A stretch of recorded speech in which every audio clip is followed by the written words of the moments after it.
ईश्वर की प्राप्ति किसे होती है? एक राजा था। वह बहुत न्यायप्रिय तथा प्रजावत्सल एवं धार्मिक स्वभाव का था। वह नित्य अपने इष्ट देव की बड़ी श्रद्धा से पूजा पाठ और याद किया करता था।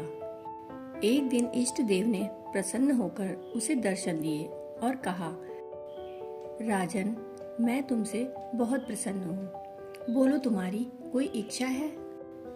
प्रजा को चाहने वाला राजा बोला, भगवान, मेरे पास आपका दिया सब कुछ है। आपकी कृपा से राज्य में सब प्रकार सुख शांति है। फिर भी मेरी एक इच्छा है कि जैसे आपने मुझे दर्शन देकर धन्य किया, वैसे ही मेरी सारी प्रजा को भी दर्शन दीजिए। भगवान ने राजा को समझाया, यह तो संभव नहीं है। परंतु प्रजा को चाहने वाला राजा भगवान से जिद करने लगा।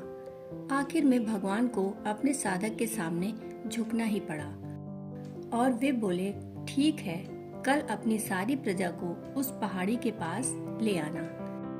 मैं पहाड़ी के ऊपर से दर्शन दूंगा।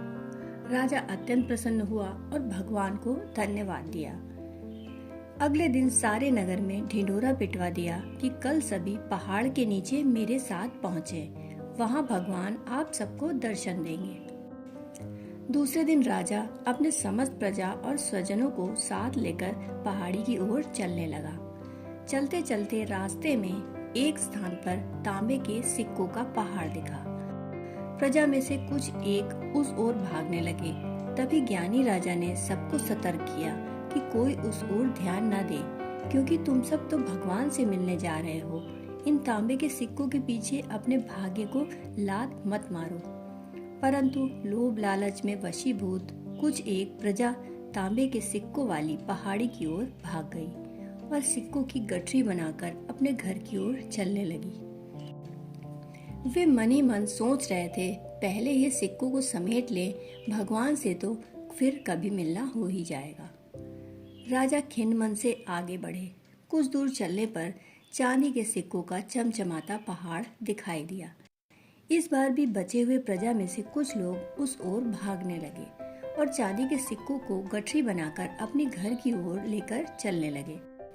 उनके मन में विचार चल रहा था कि ऐसा मौका बार बार नहीं मिलता। चांदी के इतने सारे सिक्के फिर कहाँ मिलेंगे?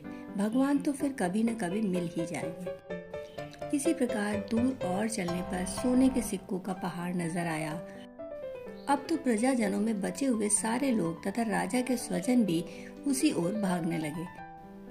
वे भी दूसरों की तरह सिक्कों की गठरी लाद अपने अपने घरों की ओर चल दिए। अब केवल राजा और रानी ही शेष रह गए थे। राजा रानी से कहने लगे, देखो कितने लोभी हैं ये लोग, भगवान से मिलने का महत्व ही नहीं जानते। भगवान के सामने सारी दुनिया की दौलत क्या चीज है? सही बात है। रानी ने राजा की बात का समर्थन किया और आगे बढ़ने लगे। कुछ दूर चलने पर राजा और रानी ने देखा कि सप्तरंगी आभा बिखेरता हीरो का पहाड़ है। अब तो रानी से भी रहा नहीं गया।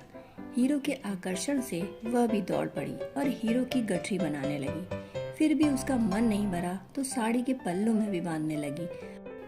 वजन के कारण रानी के वस्त्र भी देह से अलग हो गए, परंतु हीरो की तृष्णा अभी भी नहीं मिटी। यह देख राजा को अत्यंत ग्लानि और विरक्ति हुई। बड़े दुखद मन से राजा अकेले ही आगे बढ़ते गए।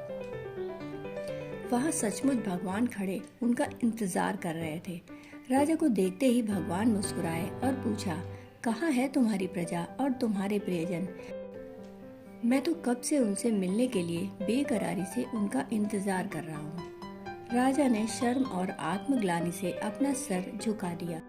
तब भगवान ने राजा को समझाया, राजन, जो लोग भौतिक सांसारिक प्राप्ति को मुझसे अधिक मानते हैं, उन्हें कदाचित मेरी प्राप्ति नहीं होती और वह मेरे स्नेह तथा आशीर्वाद से भी वंचित रह जाते हैं। सार यही है कि जो आत्माएं अपने मन और बुद्धि से भगवान पर कुर्बान हो जाते हैं और सर्व संबंधों से प्यार करते हैं, वह भगवान के प्रिय बनते हैं। दोस्तों, कहानी सुनने के लिए आपका बहुत बहुत आभार।